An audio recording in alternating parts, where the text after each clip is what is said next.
Hello. What up, though? We missed you guys.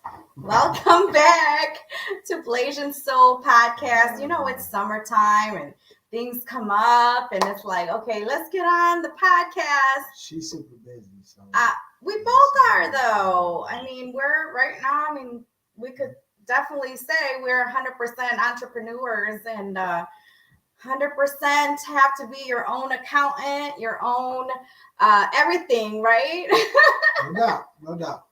Your own counselor, your own therapist. You wear many hats. Yes, definitely. Blasian Soul Podcast back here every Wednesday. Talk about current events. Yes. Have a couple of jokes and laughs. And highlight entrepreneurs, role models, community leaders that are making a difference right in your own backyard. Mm-hmm. Yes. So definitely. We have been off for a minute. Man, it was just so it was like 3 or 4 podcasts that was just so depressing to me as far because of the sports? No, before. Oh, that. Before the sports. Oh, yeah. I enjoyed the sports. Oh, my goodness. That's why we had to flip to the sports section because we just kept having to report on the grocery shooting of innocent Black lives and, the innocent children that died. We just kept having to report on such tragedy.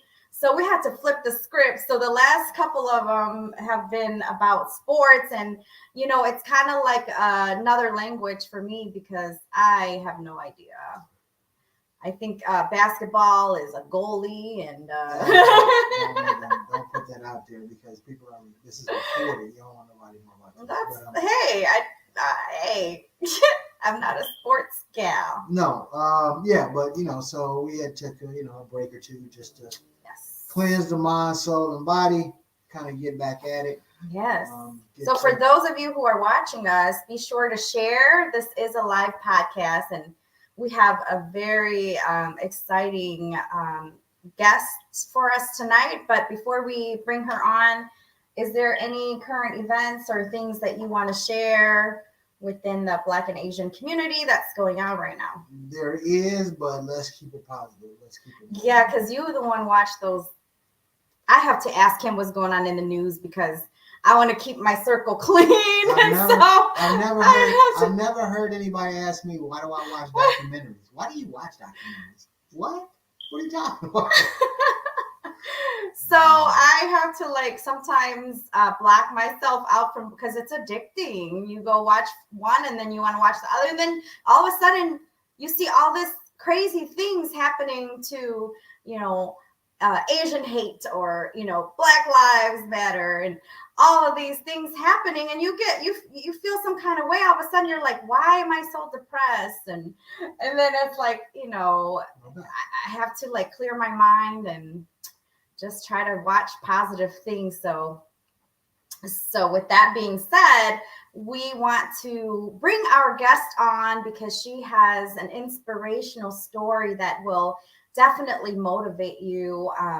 Katina Green is the founder of Bridging Hearts, and we're so excited to hear about her story because as she was sharing with me, all of the foster care things that she had experienced and shared with me was very foreign to me because out of sight, out of mind, it's one of those things where I've never experienced myself. So I never fully understood or realized the ins and out of the foster care system. But it sounds like there's a lot of work that we need to be that needs to be done to help the children who are placed in the system. And she was one of them, but she turned her test into a testimonial.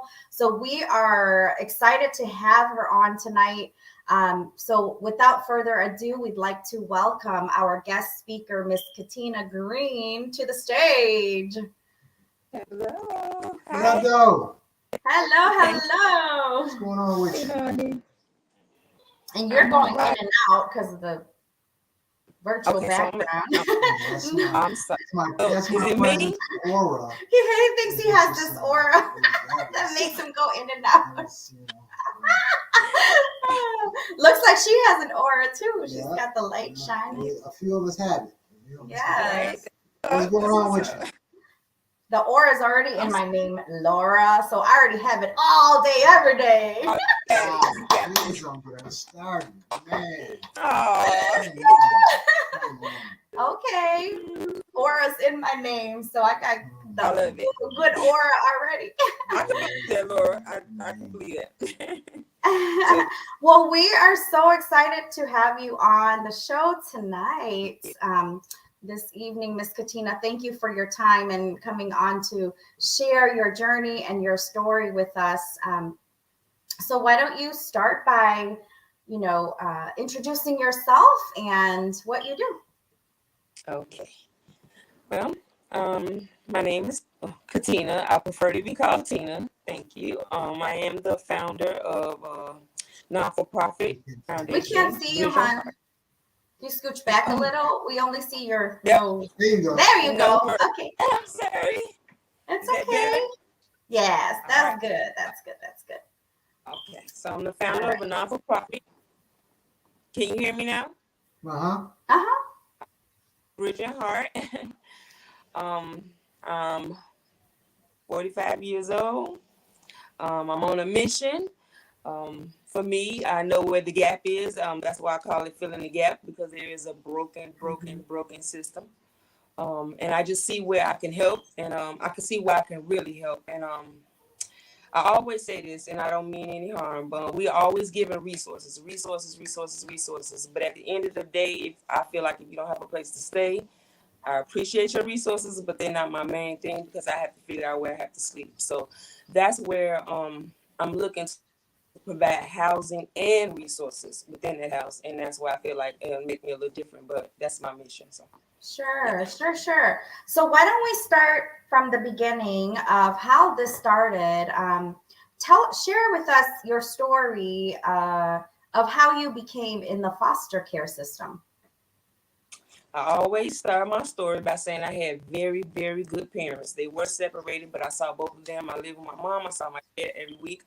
But my dad was coming home from work, and he was murdered right in front of his doorstep. He wasn't like a rowdy type guy. He was more of a laid-back guy. So I think he must have put up some kind of resistance.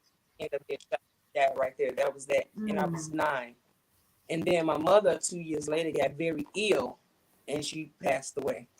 And what it was, and I always hold on to, is that it's not that I had bad parents. They just didn't have a plan. There was nothing set up to where, and that's something we do. I didn't think about it, to think about something happened to me, my kids go here. So, and that's how me and my brother ended up in the foster system, but quickly separated, which was devastating for me, because I already felt alone and confused. And then they took the one person I felt like I had left, and then it just seemed to kind of snowball from there. It got worse. It got to the point where I was easily placed, but my brother was easily looked over. I always use this example. I know everybody knows somebody that's just big for their age. He was just a big old dude. So just a big dude for his age and being Black, it was always him being looked over. So I would often get placed. It was very easy for me, but it was the worst at the same time, because when you get to tumbling through foster homes, they, you get used and mistreated, and just not right. It's horrible, right? So with the home I'm trying to provide, I don't want to tell them what to do. I just want to figure out what it is they want to do and just help them get to the other side and give them a place to live while they figure that out. Sure. That's pretty. Wow. Yeah, that's pretty. Now, do you think that this is something that will take off and other cities can kind of adopt this? So this would be something that could be nationwide, so to speak? I would love for other people to put their hands in and help me grow. I never thought about it that big. I'm so focused on what can I do right now. And I always say this, even as we talk today, someone aged out the system. Somebody's turning 18 tomorrow. So it's like in my mind and in my heart, I'm very in a rush to like get something going. And I am looking to like take kids in like the surrounding suburbs. They can come from Chicago, come on from Aurora, come from, wherever they need to, right? But I feel like I need to get it going. But like now that you say that, that would be like the ultimate, like, yeah. So tell us what happened. Like, how was your experience? Like, first of all, in the foster care system, did you have a stable home, or what was it like as a foster child?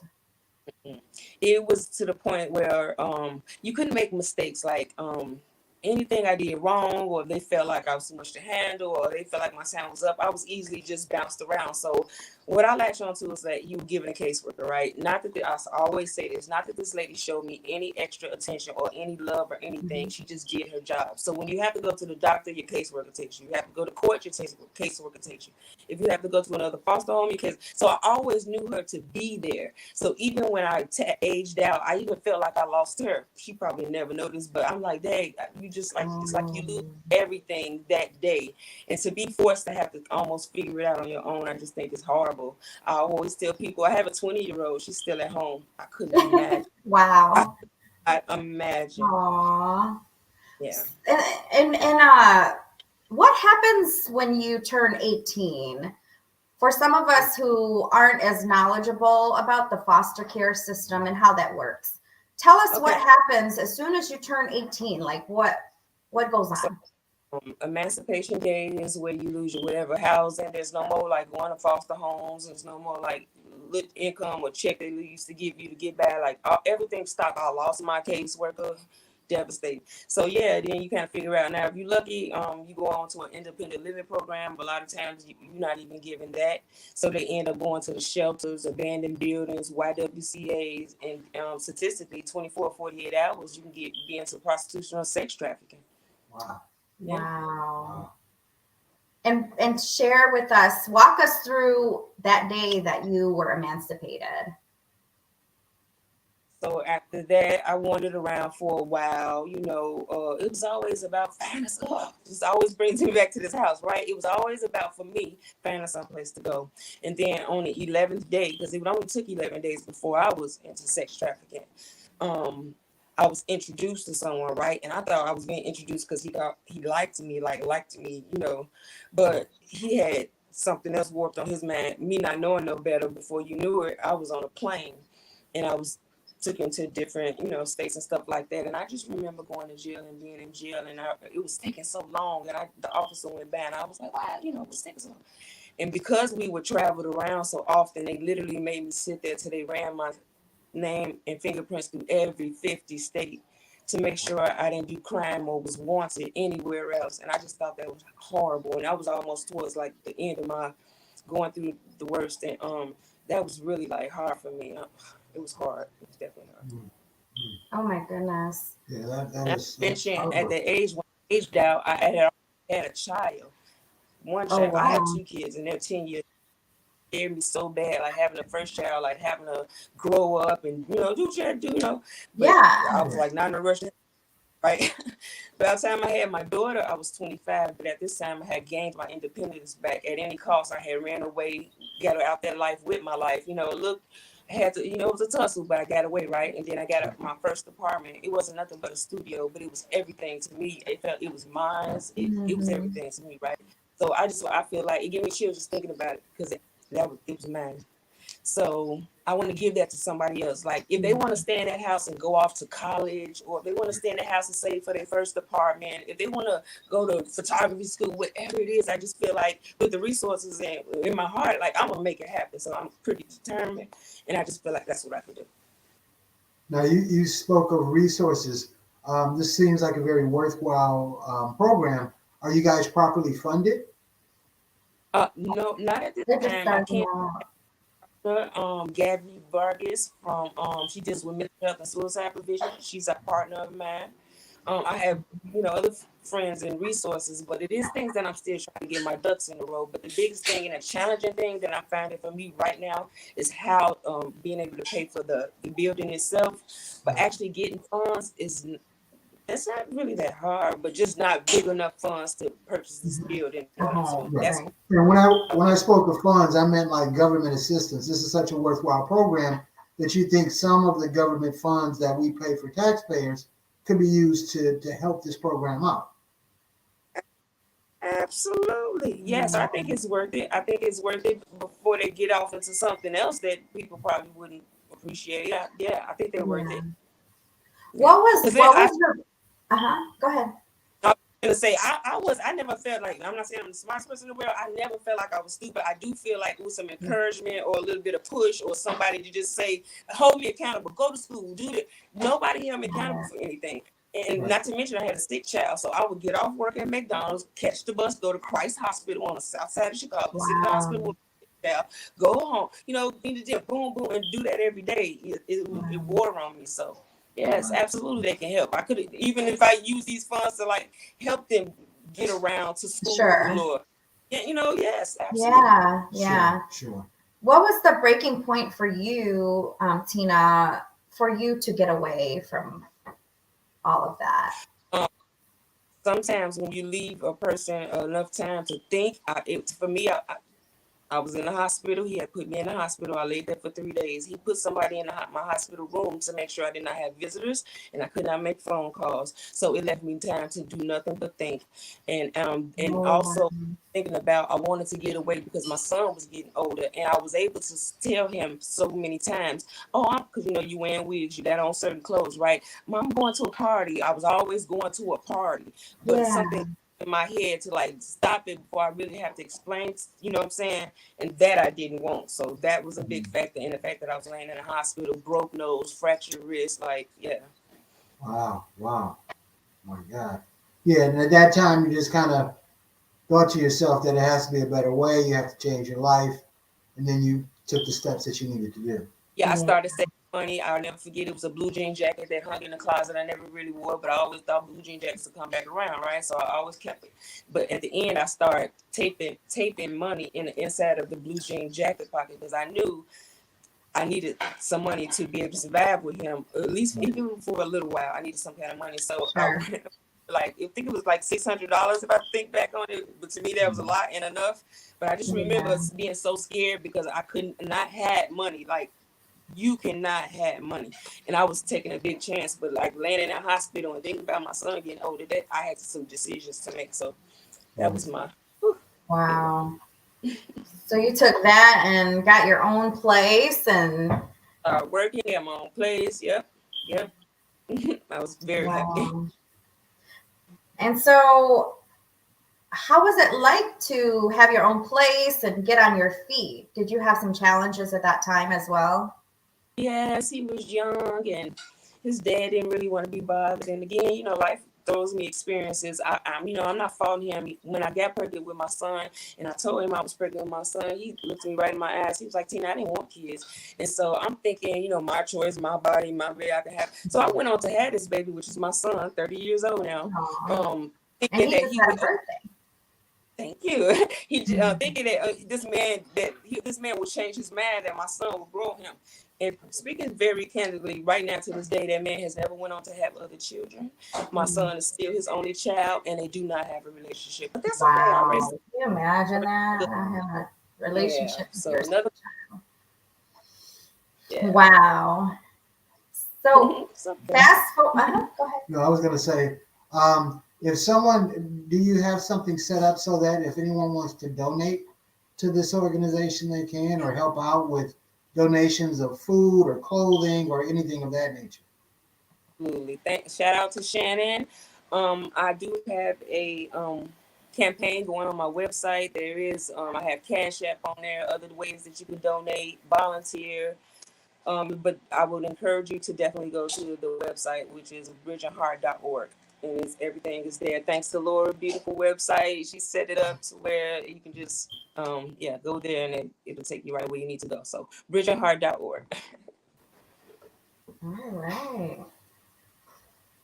Let's see. Trying to get it up there. We're gonna just put it up there so people can see it as well. Yeah. Awesome.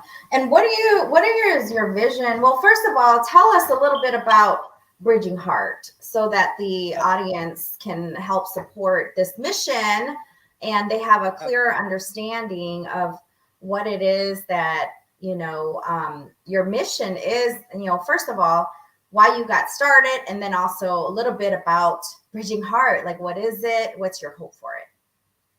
Okay, so Bridge Heart is my baby. I'm building it now, but for me, it's going to be that house that I wish I had when I go to. So the goal is to link with caseworkers, if anyone's listening, social workers, because they have the most info. They have all the way down to the date that a person is going to age out the system. So those are the kind of people I want to connect with, so that you can let them know that once they age out, they can come over to my house, and that's where they'll get an intake form. Take the steps.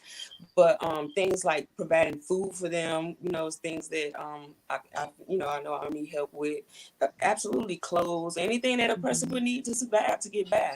Of course they're gonna work jobs and be productive, but along the way, even I had 2 jobs. I had my little McDonald's and Wendy's job, but yes, it was times where I could have used a little extra help. So I just want to be that extra help. But the main thing, I just want to be the housing to let people figure it out. You can't figure it out sitting outside. You get tired of being outside, just like you get tired of anything else you do on a regular basis. Wow.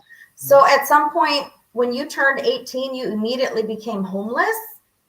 Yeah, 11. Yeah. With children or with a child? I have, just my son. He's very, very young, but yeah. Wow. Our system is definitely broken. I heard we were the richest country. Oh. What happened? We're in debt, so we're in debt. We're going bankrupt. We should be able to help. We should be able to do better than that, or at least extend the age to 21. Because at 18, I don't think you really. You don't really know what you don't know yet, right? Because you're just getting out of high school. At least by 21, 22, you're out of high school. You had a chance to go to college or something that's going to help you fulfill your, get a job, sustainable job and stuff, right? So I would say they should move the age from 18 to 21.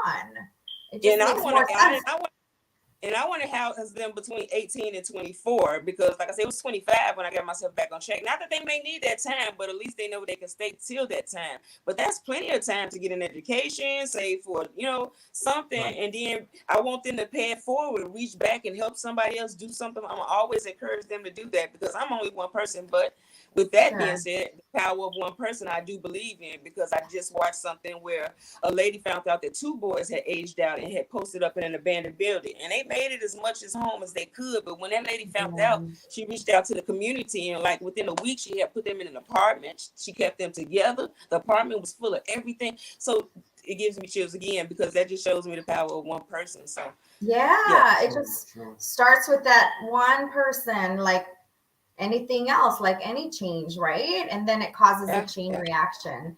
And we have a comment over here, Constant Melton. First of all, she said, "Go Tina." And then her second comment is, "Contact me, honey. I have a connection to city colleges. They have over 70 free programs. Class A CDL is one of them." So if you end up having someone that might need, assistance in training, then Constant Melton will be your person to go to. So definitely. Now, here's a question. First, is this organization dedicated to women, or are men qualified for it as well? And then 2, how does this differ from a halfway house where people are in transition during that time as well? This is me asking, not telling. Is a halfway houses where they come from jail or something, or do they particularly come from jail? Ma'am. Yeah. Oh no. It's a transition from jail to getting an apartment. Okay, so not that they don't need no help. I knock no one, but these kids, the ones that I'm talking about dealing with, will particularly be coming from the foster system. Okay. I want to catch them before they make it out to the streets, and I just want to be that gap to catch them. Yep. Just keep Sounds pushing good. them until they figure it out.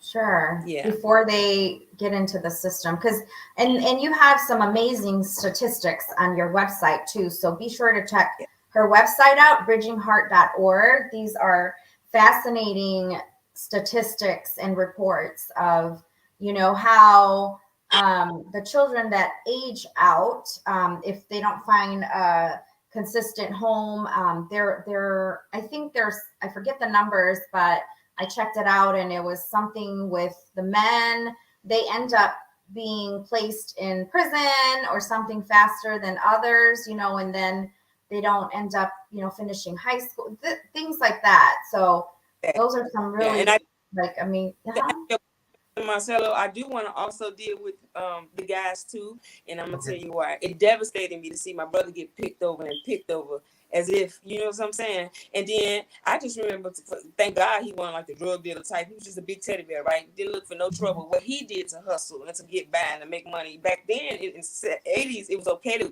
ask a woman, could I carry your groceries to your car and they'll give you a couple of dollars. He would do that from sun up to sundown when he could have ran else. You see what I'm saying? But he didn't. But again, yes, I want to help them because I feel like it's value in them and it just is important. And my brother was one of those guys, and I hated it. Did you end up reuniting with your brother, or how was that?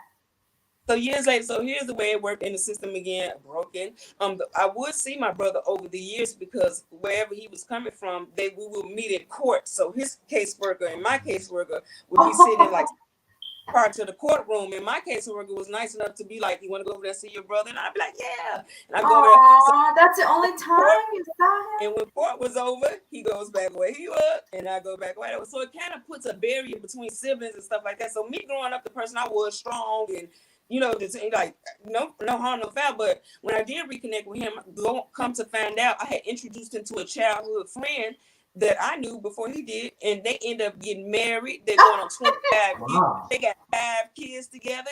He out south, yeah. Wow. So yeah, he went on to be great dad, Wow. So yeah, wow. Yes, I'm all for the guys too. Yes, that's awesome. So we have another guest that just joined, Tanya. Just joined. That is my mother-in-law. I mean, my sister-in-law, Tanya Ferguson Green. I was just talking about.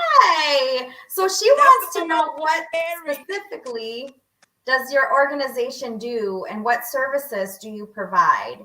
You want to share about the luggage as well, the luggage program that you have?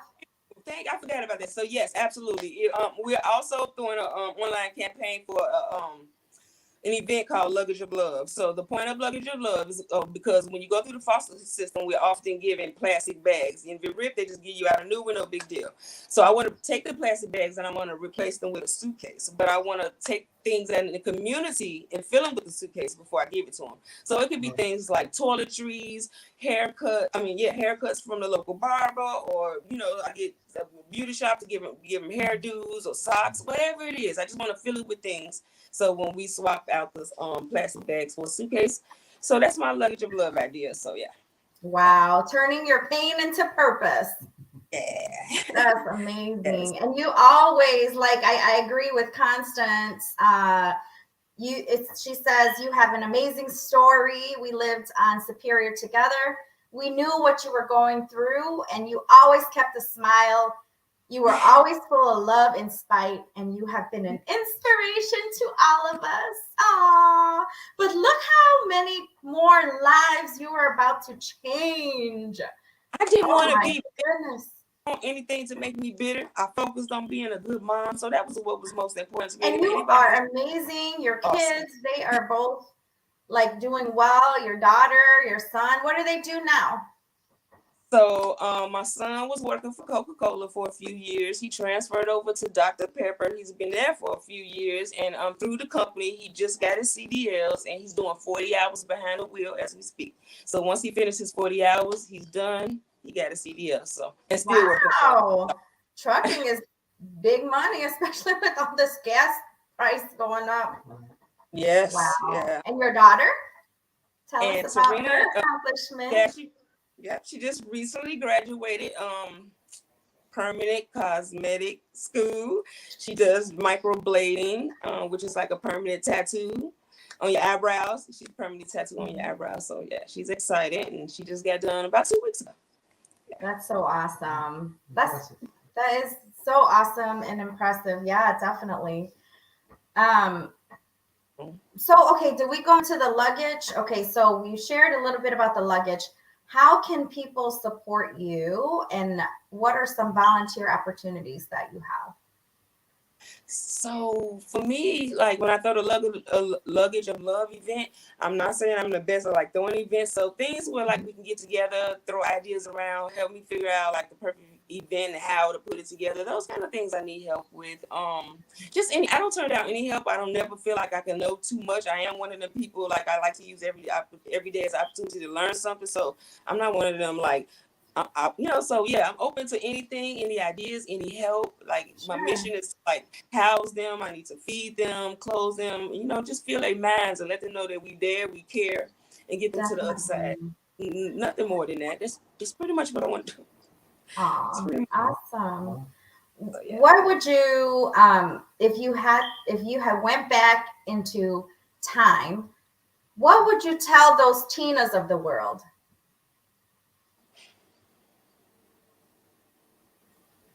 I would say hold on. Just hold on, pray. I absolutely am a big prayer. Yeah, just hold on, pray, don't give up. Talk to somebody. Like we're raised in the community where I come from, so like talking to, counselors and therapists and stuff, that's wrong. You pray and you're gonna be all right, right? Like I want them to know that it is okay. I wish I'd have had that. If you got that anywhere around you, take advantage of it. Talking to somebody like might have helped me a little bit sooner than me coming to my own realization of what I was dealing with. Maybe I had somebody else. So yes, if you got somebody to talk to, absolutely talk to them. So yeah, I would just say hold on, pray, and talk to somebody if you can to get out your situation. That's what's up. That's what's up. Definitely. For anybody out there, your parting shots as far as we usually call it the 60-second elevator pitch, but what do you want to tell people out there who also want to do nonprofit organizations and help people, but they're scared that it takes too much time, it takes too much energy, it's too big of an endeavor for them to take on? What encouragement would you give them? Okay, so for me, this is where it is. It takes a lot of dedication. I would say if you believe in something and this is the change that you want to see, there is no such thing as too hard. So when you do feel like you get there, just take a minute to step back. You know what I'm saying? Sometimes I do have to take a step back because I try to do 50 things. I have to realize that I'm human. I'm only one person, and I take it. So if you believe in it, nothing's too much. And if it does seem a little overwhelming, it's okay to step back, take a day or two, exhale, and get back in there. So that's what I do. And it's working for me. Every day I try to do something towards making what I'm trying to do happen. Period. Yeah, and even before you started this, like you've always given back to the homeless or the community with your last dollar. What inspires you to do that? Okay, what drives you to do that? It's the men again. Like nobody never. I don't know how to say this other than like nobody talks to them. If you talk to them, like they are very protected. They are very loyal. They some of them got good stories. Like one of them is was an IT tech at a college for over 19 years. How does that? So everybody is different, have a story, and I just look at people as humans. And if only I could just like feed them 3 times a day, I would. But I go out there once a week and I give out care bags and hot meals, but it's not nearly enough. I'm sure you eat more than once a week. You see what I'm saying? So it's just something that I can do as much as I can do. I cook a few meals, pack a few bowls, and the care bags come absolutely from donations. So I thank everybody so much, from the sleeping bags to the tents to the oatmeal, noodles, everything. So so thank you. But yes, it means a lot to them. I can go out there. My goal be to stay from like 11 or 12. I never out there past 11, 15, 11, 20. It go and happen so fast. Right. Everything and gone. One thing that you mentioned before is that where you go and find them, some of the places that you find them at. They're right in Tent City, Route 31. People pass them. Oh, you know how much traffic goes up and down Route 31? They're right on Route 31 near Chicago Street. You go literally over the railroad tracks, and there's a steep hill that goes down, and they're kind of lined up along there, 10 after 10 after Wow. 10. And there's Tent City 1, and then there's Tent City 2. Now, Oh I tend to wow. help Tent City because Tent City 2 is a little bit more dangerous. It houses more criminals, and even the public tells me not to go down there by myself. So I would just want to help people, but I don't want to put myself at risk. So if they want Sure. something for me, I make them come from down the hill up, but I do not go from up the hill down. But Tent Oh City, I have wow. to go up and down the hill. But it's families in there. Sometimes you go to one tent, two, three, four people popping out of it. It's Wow. horrible. It's horrible. So yeah. Wow. And I drive up that highway all the time, but I've never seen it. I've never Can't see the tents from known. the street. You gotta go up down a little steep hill. I have hurt my Wow. wrist, broke my bones trying to get down in the wintertime, trying to get down them hills. But yeah, they pretty much down there. They got their own little community. They're not there trying to bother anybody, that's for sure. Yeah. Oh my goodness. And then another interesting place that you mentioned was the library. Absolutely.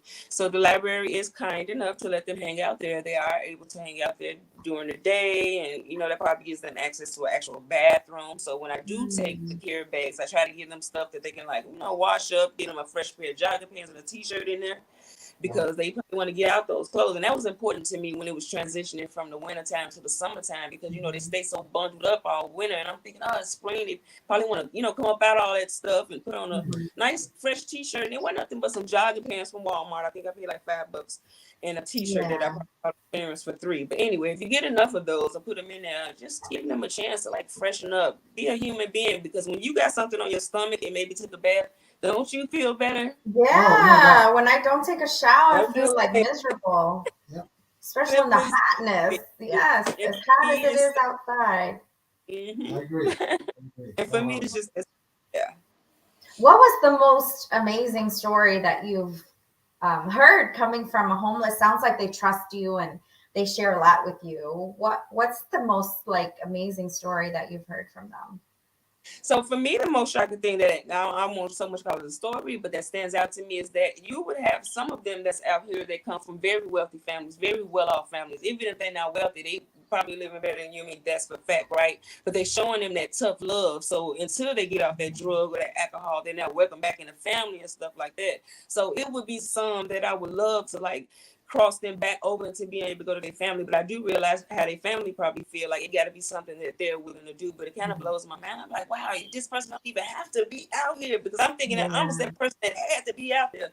I'm thinking Yeah, right. drugs and alcohol is a powerful thing. So I need to step back and just think, Right. take that into consideration. I'm like, wow, I would love for you to go back to your family. Your family wants you, but Wow. Mm. Yeah, I heard, my husband's been schooling me on this, the drug thing, right? And so he said certain drugs are very addictive, and Oh, wait a minute. he's been watching this show. My husband has been schooling me. I know, let me preface that.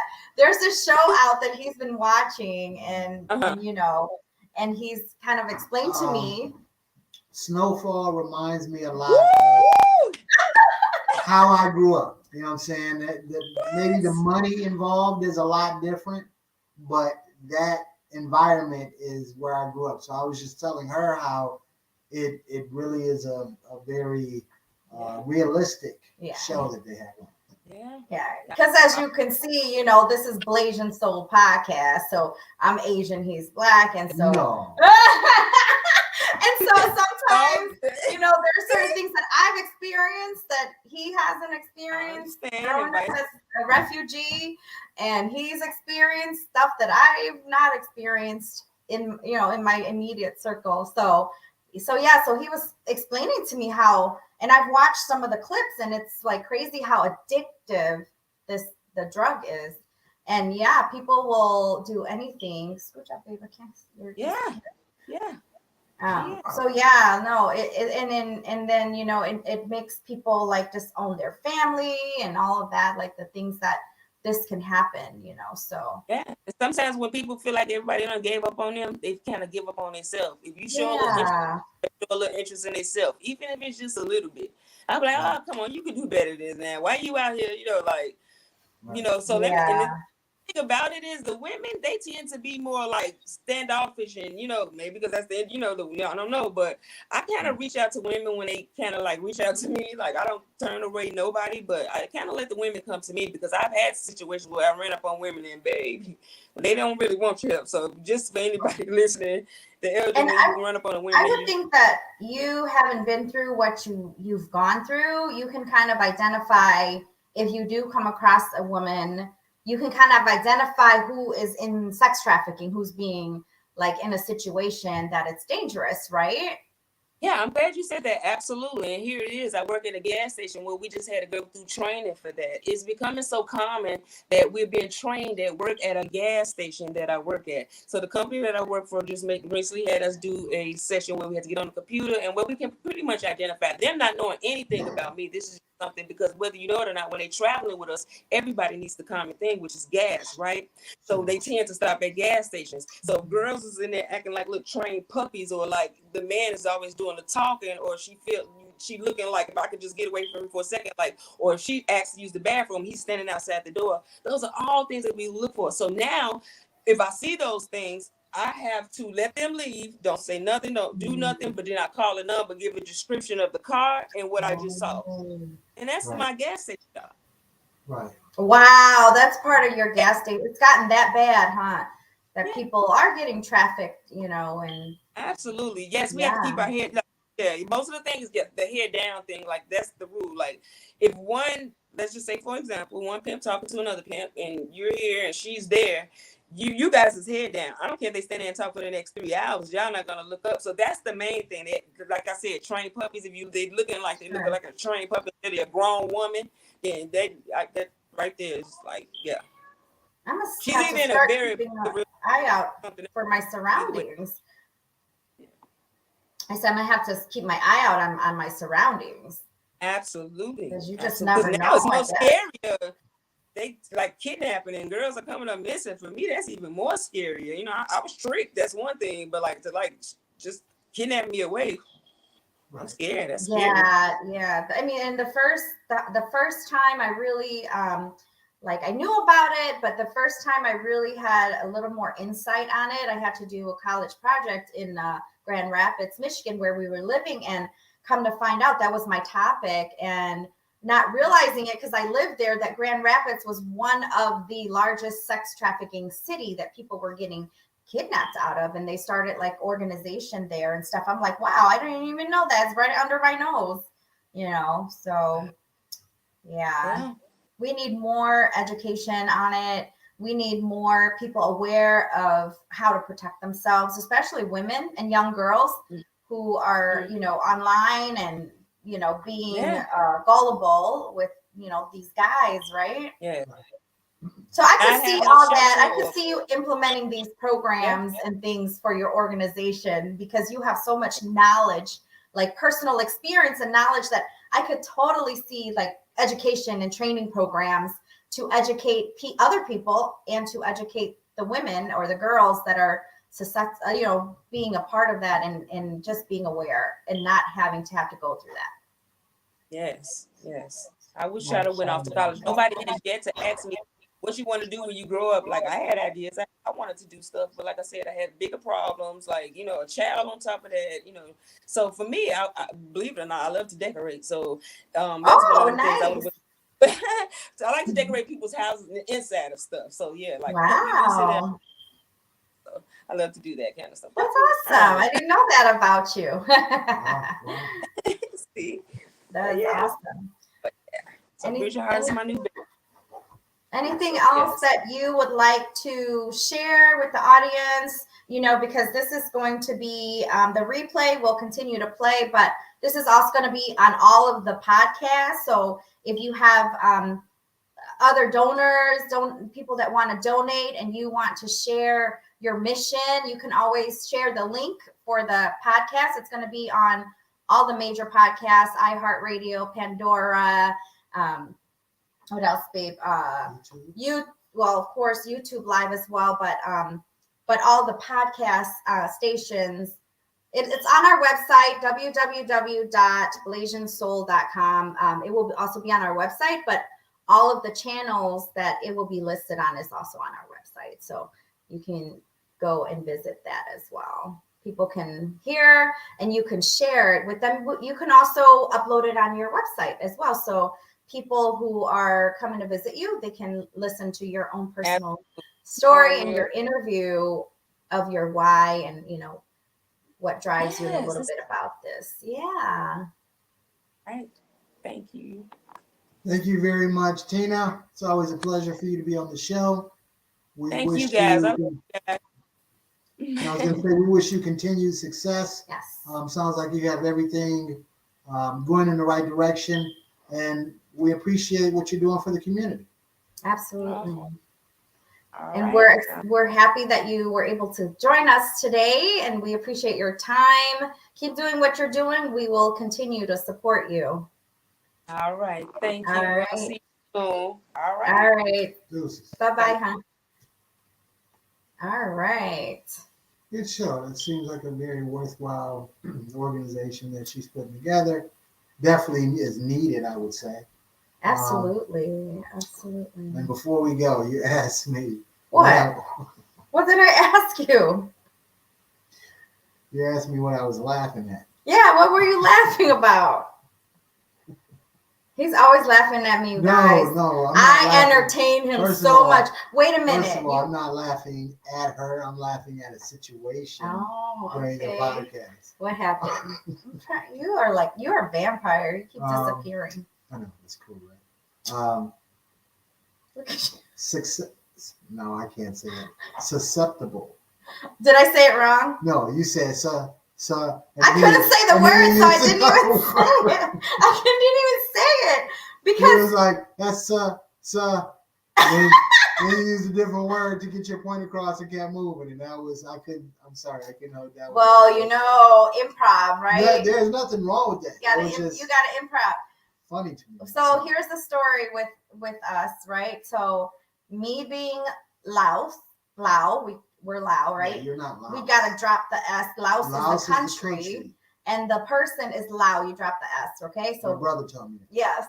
So I'm Lao, and every time, so I came here as a refugee, and I didn't speak English. I had to learn English. So English is my second language. So my husband, on the other hand, he's like a nerd, and he like knows all these big words, right? And sometimes I have to look them up.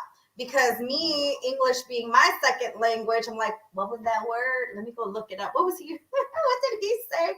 So sometimes I don't know what a word is, or I say it wrong, and he like, but babe, and he laughs like, but babe, what were you trying to say? But then when I say it wrong, sometimes it means a different meaning than what I'm trying to say, and he gets all confused. What was the one time concussion or something? The concussion.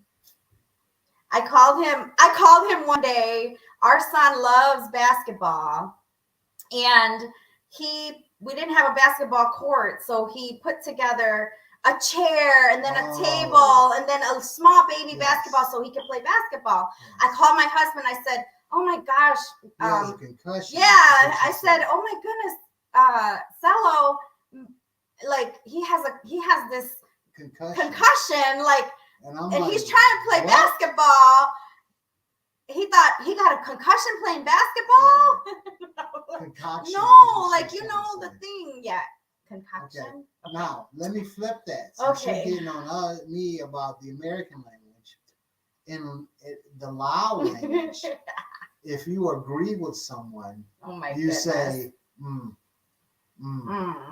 Okay. Now when we first met, revert back to Black culture. Is just blowing me off like whatever. Oh, right. So when we were early in our relationship, like we'll be talking about something, or maybe we was having an argument or discussion or whatever, and I would be like, and then this and she'd be like, and I'd be like, and then that shit. That means and I was yes. like, and I was like, hold on, you ain't just gonna be blowing me off while we talking. And she was like, what are you talking about? I'm like, I'm not blowing you off. I'm saying you're yes. gonna listen to what I'm saying. And she's like, I'm agreeing with you. What are you talking about?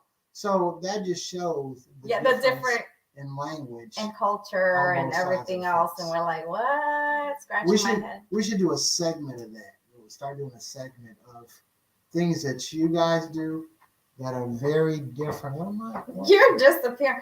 Okay, we need more lighting if we're going to use this virtual background. Well, if we have a pandemic, we have a whole studio. I know. You just don't want to drive to the. You know gas prices right now? Gas prices right now, a 15-minute drive is $382. Yes, we have a nice studio. Man. We originally started doing the podcast there in the beginning, the first couple of times we did the you're disappearing. We did the podcast at our studio, but we've been doing it at home now. And so anyways. All right, we out of here. We stop messing with y'all. Yes. We'll be back next Wednesday. Yes. Everybody be cool out there. As I always say, please watch your six. It's dangerous out there. And we'll holler at y'all next week. Thank you for tuning in. Deuces. Bye-bye. See, look at you. Look at you. Look, see what I'm saying? I told you I was going to get a new producer. I said that last time, right? All right. Lock on.